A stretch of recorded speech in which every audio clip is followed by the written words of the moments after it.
Hello मेरे प्यारे दोस्तों, क्या हालचाल। आई होप कि आप सभी बढ़िया होंगे और आपकी तैयारी बेहतर चल रही होगी। आज की ये वीडियो आप सभी के लिए काफ़ी ज़्यादा इंपॉर्टेंट होने वाला है। आज हम इस वीडियो के अंदर जो आपके झारखंड बोर्ड ने फिजिक्स का जो आपके लिए क्वेश्चन बैंक तैयार किया है 2023 और 2024 के सेशन के लिए, आज हम इसका चैप्टर नंबर 3 का सॉल्यूशन करने वाले हैं बच्चों। इससे पहले मैंने दोनों चैप्टर समाप्त कर दिए हैं, उनको भी आप देख लीजिएगा। देखो बच्चों, जो हमारे चैनल पर जो आपको सॉल्यूशन मिलते हैं ना क्वेश्चन बैंक के, वो एक तो आपको ना कंसेप्ट के साथ मिलते हैं बच्चों। देखो ऑप्शन तो आपको दिया हुआ है कि भाई पहले क्वेश्चन का ए आंसर है, बी आंसर है या फिर सी आंसर है, लेकिन बच्चों सिर्फ आपको आंसर से मतलब नहीं रखना है। जो बच्चे टॉपर होते हैं, जो टॉप करते हैं, वो कंसेप्ट को कलेक्ट करते ही भाई इसका आंसर ये क्यों आया। तो यदि बच्चों आप इन सब चीज़ों को समझ लोगे तो फिर आपको फिजिक्स के अंदर कोई दिक्कत नहीं आएगी। इसीलिए बच्चों मैं आप सभी के लिए पूरी मेहनत करवा रहा हूँ। हर चैप्टर वाइज न्यूमेरिकल क्वेश्चन, 10 साल के न्यूमेरिकल क्वेश्चन, डेरिवेशन, डेफिनेशन, सब चीज़, मॉडल सेट भी सॉल्यूशन आपको मैंने 500 करवा दिए हैं बच्चों, और भी मैं करवा दूंगा। तो इस वीडियो के अंदर हम चैप्टर नंबर 3 को कंसेप्ट के साथ समझने वाले हैं। इसीलिए आप सभी बच्चे इस वीडियो को पूरा देखिए और ये चेक कीजिए कि भाई आपका आंसर ये क्यों आ रहा है। तो बच्चों स्टार्ट करने से पहले आप सभी से रिक्वेस्ट है, यदि आप चैनल पहली बार विजिट किए हो तो चैनल को सब्सक्राइब कर लीजिएगा, वीडियो को लाइक कर दीजिएगा। साथ के साथ डिस्क्रिप्शन बॉक्स में व्हाट्सएप ग्रुप का लिंक दिया हुआ है, ग्रुप को भी ज्वाइन कर लीजिए, क्योंकि हमारे चैनल पर जो क्लास फिजिक्स की होती है उनका जो पीडीएफ है वो फ्री में मिलता है। यदि आपको किसी चैप्टर के नोट्स वगैरह भी चाहिए तो वो भी फ्री में मिल जाएंगे, आप हमसे कांटेक्ट कर सकते हो। तो पहला क्वेश्चन है आपका, किनके द्वारा ओम के नियम की पालना की जाती है या किया जाता है? चालक, अर्धचालक, कुचालक, दोनों, ए और बी। बच्चों याद रखिए, जो ओम के नियम की जो पालना करते हैं वो हमेशा चालक ही करते हैं, तो इसलिए आपका ऑप्शन नंबर ए बिल्कुल करेक्ट आंसर हो जाएगा। क्योंकि आप सभी ने पढ़ा है कि कंडक्टर की जो भौतिक अवस्था है उनको हम नियत कर सकते हैं, इसकी वजह से ही आपका चालक हो जाएगा। देखते हैं सेकंड नंबर का क्वेश्चन क्या है। आपसे कह रहा है कि अपवहन वेग वीडी विद्युत क्षेत्र की तीव्रता के साथ किस संबंध के अनुसार बदलता रहता है?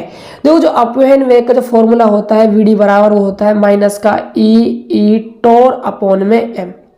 तो आपसे अपवाह वेग और विद्युत क्षेत्र में संबंध पूछा है, तो अपवाह वेग जो है वो विद्युत क्षेत्र क्या है, समानुपाती होता है। इसीलिए आपका डी ऑप्शन बिल्कुल सही हो जाएगा। समानुपाती कह दो चाहे बच्चों, चाहे अनुक्रमानुपाती कह दो, एक ही बात होती है। देखते हैं अगला क्वेश्चन। किरचॉफ का संधि नियम किसके संरक्षण पर आधारित है? देखो बच्चों, किरचॉफ ने दो नियम दिए थे, एक तो संधि नियम और एक आपका लूप नियम कह दो। संधि नियम का एक दूसरा नाम और है केसीएल नियम कह दो, और पास कह दो, लूप नियम कह दो, चाहे उसको आप केवीएल का नियम कह दो, चाहे किरचॉफ का द्वितीय नियम कह दो। चार नाम है बच्चों, इनको आप भूल मत जाना। तो संधि नियम पूछ रहा है किसके संरक्षण पर आधारित है, मतलब किरचॉफ के प्रथम नियम की बात की जा रही है, तो ये आपका हमेशा आवेश संरक्षण पर आधारित होता है। और जो आपका पास वाला नियम है वो आपका ऊर्जा संरक्षण पर आधारित है, ये बात आप ध्यान रखिएगा। लीजिए आपके सामने क्वेश्चन ही आ गया। किरचॉफ का लूप या पास नियम किसके संरक्षण पर आधारित है? तो ये आपका ऊर्जा के संरक्षण पर आधारित है। आपसे कह रहा है किसी चालक के पदार्थ की प्रतिरोधकता निर्भर करती है लंबाई पर, अनुप्रस्थ काट पर, तापमान पर, इनमें से कोई नहीं। तो ये आपकी हमेशा तापमान पर निर्भर करती है। भाई प्रतिरोधकता ध्यान रखिए, तापमान पर निर्भर करती है। अगला क्वेश्चन देखिए, यदि विद्युत वाहक बल E और आंतरिक प्रतिरोध R के N सेल समांतर क्रम में जुड़े हुए हैं तो कुल विद्युत वाहक बल और आंतरिक प्रतिरोध होगा। देखो आप सभी ने सेलों का संयोजन पढ़ा होगा, दो प्रकार का होता है, श्रेणी और समांतर। यहाँ बात की जा रही है समांतर में जो विद्युत वाहक बल आता है वो हमेशा E आता है, और जो आपका आंतरिक प्रतिरोध आता है वो R बटा में N आता है। इसीलिए आपका ऑप्शन देख लीजिए कौन सा राइट होने वाला है। आपका ए ऑप्शन बिल्कुल करेक्ट आंसर हो जाएगा।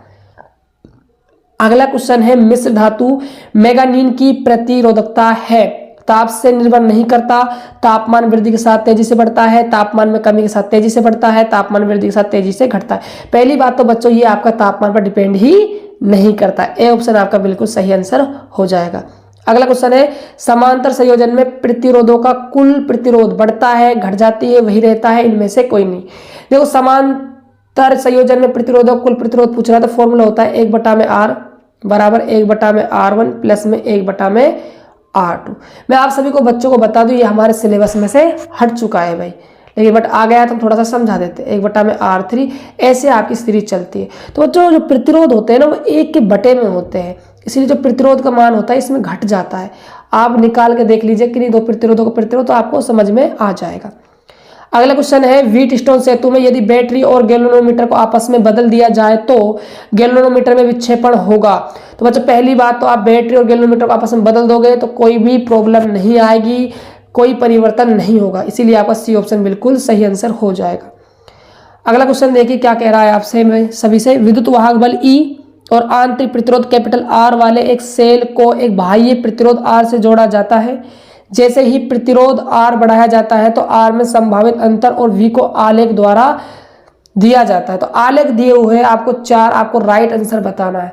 देखो मैं आप सभी को फॉर्मूला बता दूं, V बराबर फॉर्मूला होता है E गुणा में R बटे में R प्लस में स्मॉल r, ये आपका फॉर्मूला होता है। देखो मैं नीचे से ना कैपिटल R कॉमन ले रहा हूं, तो मैं नीचे से कैपिटल R कॉमन लूंगा तो यहां से तो R से तो R कट जाएगा, यहाँ 1 बचेगा, यहाँ R बटे में कैपिटल R बचेगा। तो फॉर्मूला आपका बनने वाला है V बराबर में E बटे में 1 प्लस में R बाई R। ठीक है, ये आपका फॉर्मूला बन जाएगा। अब देखो हम कुछ विशेष कंडीशन लगा के देखने वाली है। R का मान क्या हो, आपका 0 हो, तो R यहाँ आप 0 जमाओगे अनंत हो जाएगा, अनंत से कोई राशि गुणा होगी तो वो भी क्या हो जाएगी आपकी, यहाँ अनंत, अनंत को 1/0 लिखोगे, 0 कहाँ चला जाएगा ऊपर। तो कुल मिलाकर जो आपका V है वो कितना आने वाला है, 0 आने वाला है। यदि आप R का मान है इनफाइनाइट रखते हो तो जो V का मान है वो E के बराबर होगा। इसका मतलब V बढ़ रहा है तो आपका E भी बढ़ेगा, और ये बढ़ेगा तो बच्चों जो आपका राइट आंसर होने वाला है वो आपका बी ऑप्शन बिल्कुल सही हो जाएगा, क्योंकि यही एक ऐसा ग्राफ है जिसमें नियत रूप से बढ़ता हुआ दिखाई दे रहा है। तो देखिए अगला क्वेश्चन क्या है बच्चों, ये आपके सिलेबस में नहीं है, ये आपको नहीं पढ़ना है। हालांकि आपके क्वेश्चन बैंक में दे रखा है बट ये सिलेबस में नहीं, ये बात आप ध्यान रखिएगा। अगला क्वेश्चन क्या है, निम्नलिखित में से कौन सा I और V, I मतलब धारा, V मतलब वोल्टेज ग्राफ ओमिक चालकों को दिखाता है। ओम चालक ऐसे चालक होते हैं जो ओम के नियम की क्या करे, पालना करे, और ओम के नियम में जो V और I के मध्य जो ग्राफ होता है कि स्ट्रेट लाइन आती है, इसीलिए आपका ए ऑप्शन बिल्कुल सही हो जाएगा। अगला क्वेश्चन देखिए क्या है, क्वेश्चन नंबर 13, सुचालकों के VI ग्राफ के लिए निम्नलिखित में से कौन सा सही है। तो V और I के देखो सुचालक की बात की गई है बच्चों, चालक होता तो स्ट्रेट लाइन आ गई, वो तो आपने क्वेश्चन नंबर 12 देख लिया। लेकिन इसमें क्या है, थोड़ा बहुत ग्राफ क्या है, डाइवर्ड होता है, थोड़ा बहुत ये डाइवर्ड होता है, इसीलिए आपका ए ऑप्शन बिल्कुल सही आंसर हो जाएगा। अगला क्वेश्चन है, श्रृंखला में 2 या 2 से अधिक प्रतिरोधों का संयोजन है। श्रृंखला में 2 या 2 से अधिक प्रतिरोध क्या है, आपके जुड़े हुए हैं। तो आपसे पूछ रहा है प्रत्येक प्रतिरोध से समान विद्युत धारा प्रवाहित होगी। जी हाँ, यहीं पर आपका राइट आंसर हो जाता है, क्योंकि आप सभी ने पढ़ा है श्रेणी क्रम संयोजन में जो धारा का मान होता है वो समान होता है, लेकिन जो वोल्टेज होता है वो अलग अलग होता है, इसलिए आपका ऑप्शन बिल्कुल सही हो जाएगा। अगला क्वेश्चन क्या है, मिश्र धातु में रहने की प्रतिरोधकता। अभी तो बच्चों ये क्वेश्चन आया, ताप से निर्भर नहीं करती, अर्थात ताप से क्या रहेगी, लगभग स्वतंत्र रहेगी। ये तो थे बच्चों आपके 15 ऑब्जेक्टिव क्वेश्चन। अब देखते हैं हम वन लाइनर क्वेश्चन। तो अगला क्वेश्चन है, श्रृंखला में 3 समान सेलों के संयोजन में विभवांतर बनाम विद्युत धारा चित्र में दिखाया गया है। प्रत्येक सेल का EMF क्या है, ये आपको निकाल के बताना है। देखो जो 6 वोल्ट है और 1 2 3 आपके यहाँ पर पॉइंट बने हुए, तो 6 में आप किसका भाग लगा देना, 3 का भाग लगा देना, तो 1 के बटन में कितना वोल्टेज आ जाएगा, 2 वोल्ट आपका आ जाएगा। अगला क्वेश्चन है, आपसे कह रहा है कि भाई 8R प्रतिरोध का एक तार एक वृत्त के रूप में मुड़ा हुआ है, व्यास AB के सिरों पर बीच प्रभावी प्रतिरोध क्या होगा। देखो ये आपका एक तार था, आपने एक सर्किल बना दिया इसको, और यहाँ A है बिंदु, यहाँ B बिंदु है, तो आपको यहाँ का तुल्य प्रतिरोध बताना है। देखो दोनों 4R और 4R कौन से क्रम में है, समांतर क्रम में। तो फॉर्मूला होता है दोनों का तो मल्टीप्लाई और बटे में दोनों का योग, 4R जुड़ के हो जाएंगे आपके 8R। देखो यहाँ से एक से R से एक R कट गया, 4 दूनी 8 और 2 से आपका 4 कट गया 2 बार, तो यहाँ से 2R आंसर आपका आ जाएगा। तो 2R आंसर आपका आ जाने वाला है बच्चों, 2R आपका आंसर आ जाएगा। तो अगला क्वेश्चन देखिए क्या है, एक बैटरी के समान व्यास के 2 संवाहक तार X और Y, यदि X में विद्युत का संख्या घनत्व Y से दुगुना है तो दोनों तारों के इलेक्ट्रॉन के अपवहन वेग का अनुपात क्या होगा। बच्चों ये ना एक सिंपल सा सवाल है, आप इसको ज्यादा ना डीपली जाओगे तो ये सवाल आपसे बैठ नहीं पाएगा। आपको तो ये रखना है कितना गुणा हुआ है, 2 गुणा हुआ है ना, जो चीज 2 गुणा हुई है उसको बटे में लिखना, 3 गुणा होता है तो 3 लिखते बटे में, और ऊपर आपको 1 लिख देना बस। ऐसे सवालों को ऐसे करना है, 1/2 आपका आंसर बिल्कुल करेक्ट आंसर हो जाएगा। अगला क्वेश्चन है, एक प्रतिरोध R ईएमएफ आंतरिक प्रतिरोध R के एक सेल से जुड़ा है, एक व्योममापी सेल के टर्मिनल के बीच विभवांतर को V रूप से मापता है, R के लिए E और VR के लिए पदों का व्यंजक। ये बच्चा आपका फॉर्मूला है, ये आपका फॉर्मूला बेस्ड क्वेश्चन है, इसमें कुछ ज्यादा खास है नहीं। ठीक है, अगला क्वेश्चन है आप सभी के लिए, समान लंबाई के 2 तार, एक तार तांबे का और दूसरा मैग्नीशियम का है, एक ही प्रतिरोध है, कौन सा तार मोटा होगा, ये आपसे पूछा जा रहा है भाई। तो देखिए लंबाई है वो समान है, बहने वाली धारा भी क्या है इनमें समान है, प्रतिरोध भी क्या है इनमें समान है। अब आपसे ये पूछ रहा है कि मोटा कौन सा होगा, तो ये डिपेंड करेगा अनुप्रस्थ काट के क्षेत्रफल पर। फॉर्मूला मैं आप सभी को बता देता हूँ, फॉर्मूला होता है R बराबर होता है रो L बटा में A। आपको तो ऐसे मतलब है तो फॉर्मूला बन जाएगा आपका A बराबर में रो L बटा में R। देखिए मैं आप सभी को बता दूं, जो प्रतिरोधकता होती है ना वो कॉपर की कम होती है, किससे, मैंगानीज से। किससे भाई, मैंगानीज से कम होती है कॉपर की। अब जिसकी प्रतिरोधकता ज्यादा होगी, सीधी सी बात है वो तार मोटा होने वाला है, इसीलिए मैग्नीशियम का तार जो होता है वो तांबे के तार से क्या होता है भाई, मोटा होता है। ये बात आप ध्यान में रख लीजिएगा। अगला क्वेश्चन है आप सभी से पूछा जा रहा है कि सिंपल सा सवाल है बच्चों, नगण्य आंतरिक प्रतिरोध मतलब R का मान नगण्य मतलब 0 दिया हुआ है, प्रतिरोध की 10 वोल्ट की बैटरी को 200 वोल्ट की बैटरी और 38 ओम के प्रतिरोध से जोड़ा जाता है, जैसा कि चित्र में दिखाया गया है।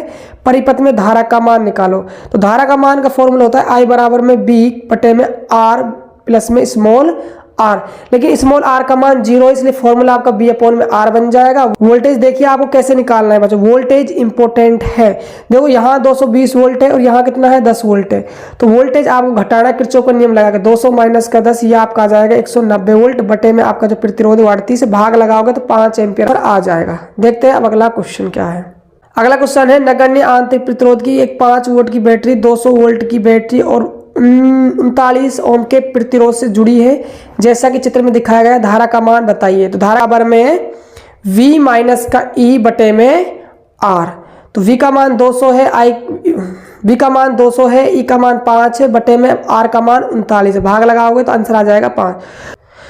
तो बच्चों ये कुछ आपके बड़े क्वेश्चन हैं, इनकी कुछ डेफिनेशन दी हुई है, कुछ डेरिवेशन दी हुई है, इनको आप इजीली सोल्व कर लीजिएगा। आपके पास नोट्स होंगे, यदि आपके पास नोट्स नहीं है तो आप व्हाट्सएप ग्रुप ज्वाइन कर लीजिए, वहां से आप हमारा कॉन्टेक्ट नंबर लेकर हमें कॉल कर सकते हो या हमसे मैसेज के थ्रू बात कर सकते हो, हम आपको नोट्स फ्री में प्रोवाइड करवा देंगे। टेंशन मत लीजिए बच्चों, हम आप सभी के लिए ही मेहनत कर रहे हैं। आप बच्चों किसी भी टॉपिक में प्रॉब्लम आती है तो आप कमेंट बॉक्स में लिख दीजिएगा, सर हमें इस टॉपिक में दिक्कत आती है, इसकी वीडियो बना दीजिए, मैं आपको वीडियो बनाकर दे दूंगा। तो बच्चों ये सॉल्यूशन आपको कैसा लगा आप कमेंट बॉक्स में जरूर बताना। यदि आपको सॉल्यूशन अच्छा लगा हो तो वीडियो को लाइक कीजिए, चैनल को सब्सक्राइब कीजिए और जितना हो सके वीडियो को अपने दोस्तों के पास शेयर भी कीजिए, क्योंकि आने वाले चैप्टर के क्वेश्चन बैंक भी आपको करवाए जाएंगे। तो मिलते हैं और एक बेहतर वीडियो में, तब तक के लिए जय हिंद जय भारत।